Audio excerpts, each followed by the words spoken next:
Have you ever looked back at a friendship and realized the warning signs were there the entire time?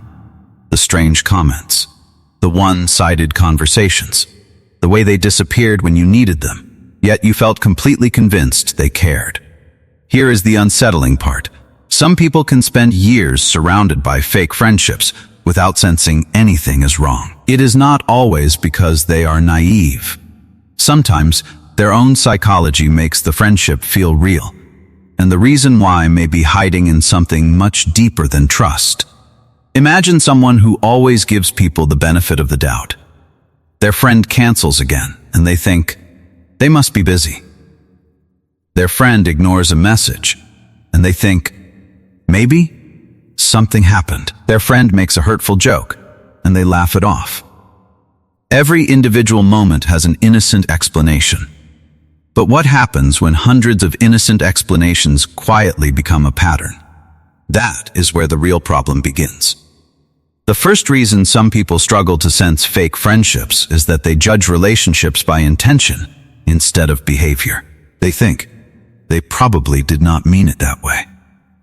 That sounds compassionate, and sometimes it is. But intentions are invisible. Behavior is what you can actually observe. Someone can say they care while repeatedly making you feel unimportant. Someone can call you a friend while only appearing when they need something. The uncomfortable question is this: when words and patterns disagree, which one are you trusting? Another reason is familiarity. The human brain becomes comfortable with what it repeatedly experiences, even when that experience is unhealthy. If a friendship has always involved criticism followed by affection, distance followed by sudden attention, or conflict followed by apologies, the emotional roller coaster can start to feel normal. You may not think, this relationship is unstable. You may simply think, that is how they are. But what happens when normal is not the same thing as healthy? Some people also confuse emotional intensity with closeness. A friendship filled with secrets, dramatic conversations, constant texting, arguments, and intense reunions can feel incredibly deep. You may think, we have been through so much together. But intensity is not automatically intimacy. A calm friendship can be deeply meaningful, while a chaotic friendship can leave you emotionally exhausted. The surprising part is that your nervous system may remember intensity as connection, even when the relationship is giving you very little security. Then there is loyalty. Loyalty is admirable, but taken too far, it can become a blind spot. A loyal person may think leaving a friend means betrayal. They remember the good years. They remember the first time that person helped them. They remember inside jokes, birthdays, trips, and difficult moments they survived together. Those memories can become emotional evidence that the friendship must still be good. But history explains how a relationship began. It does not automatically prove what the relationship is today. Another hidden factor is hope. Hope can keep people attached to potential instead of reality. You may not be responding to the friend they are now. You may be responding to the friend you believe they could become.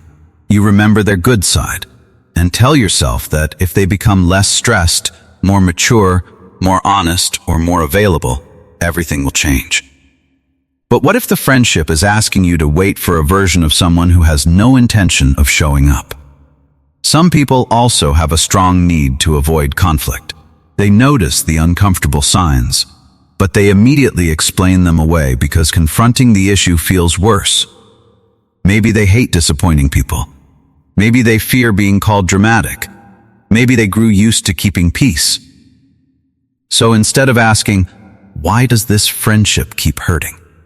They ask, how can I avoid making this awkward? That small change in the question can keep someone trapped for years. And then something even more subtle happens. You begin editing yourself to preserve the friendship. You stop mentioning certain opinions. You avoid topics that trigger criticism. You become careful about what you share. You monitor their mood before speaking. You learn when to stay quiet. At first, these adjustments may feel like compromise, but if you keep shrinking parts of yourself to keep someone comfortable, the friendship may be costing more than you realize. There is also a powerful psychological tendency called confirmation bias. Once you decide that someone is a good friend, your mind naturally notices evidence that supports that belief and can overlook evidence that challenges it. One thoughtful text can suddenly erase 10 moments of neglect. One apology can make you forget a repeated pattern. One good weekend can make the entire relationship feel healthy again. The brain loves a coherent story, and sometimes they are a good friend who occasionally messes up feels easier to accept than this person may not value me the way I value them.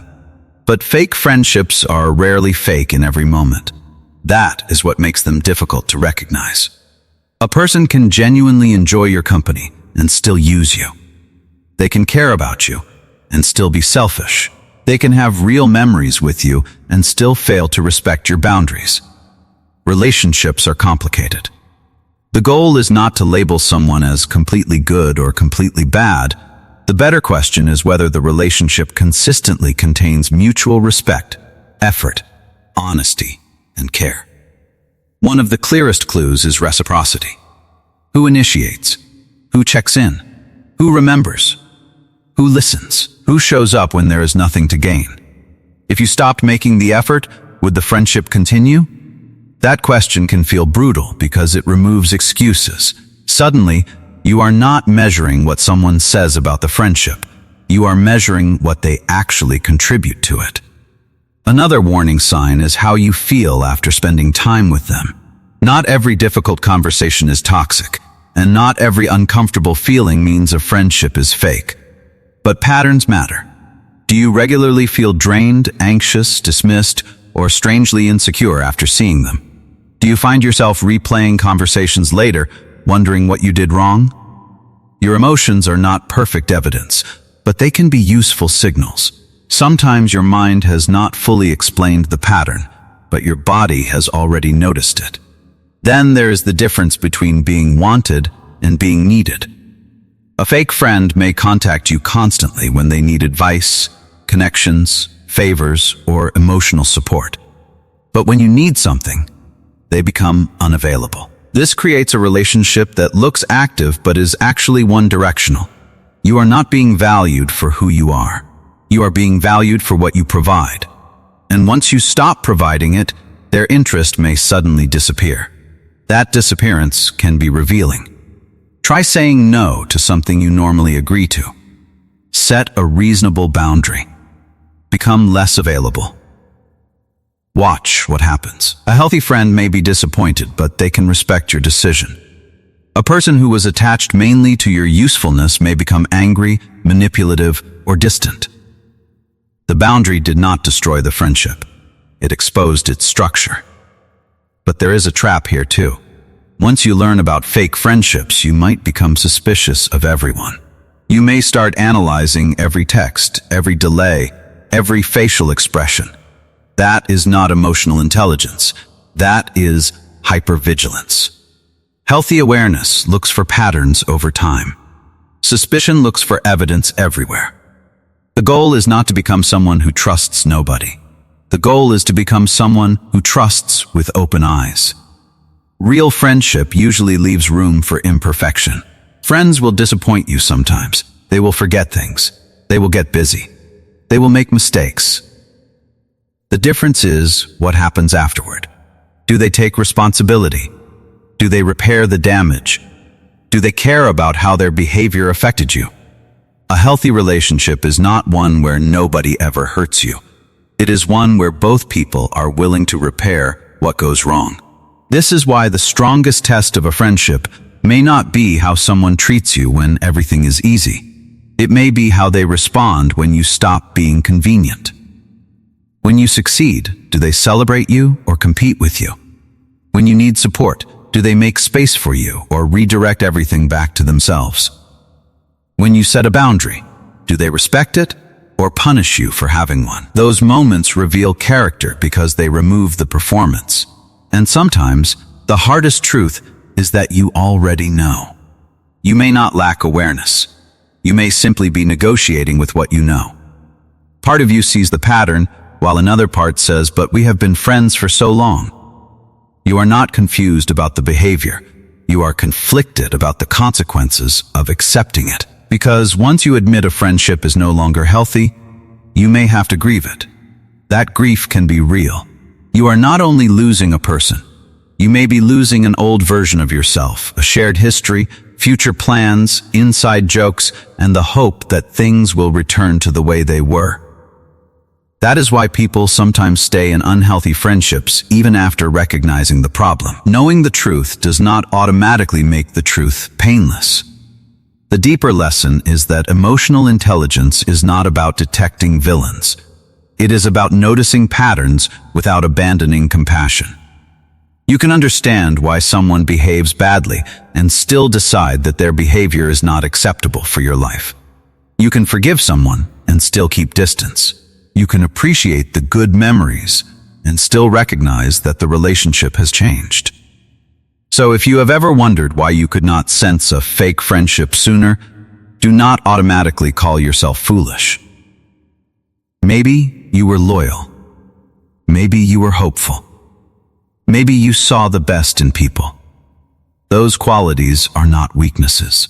They only become dangerous when they convince you to ignore consistent evidence. The real question is not, how do I become better at spotting fake people? It is, how do I become better at trusting patterns? Because anyone can say the right thing once. Anyone can be charming for an afternoon. Anyone can apologize after being confronted. But consistency is harder to fake. Pay attention to what happens repeatedly, especially when there is nothing to gain. And perhaps the most powerful test is this. Imagine you stopped initiating, stopped rescuing, stopped entertaining, stopped solving their problems, and simply became yourself. Who would still reach for you? Who would still care? Who would still make an effort when you had nothing to offer except your presence? That answer may hurt, but it can also set you free. Because real friendship does not require you to constantly audition for your place.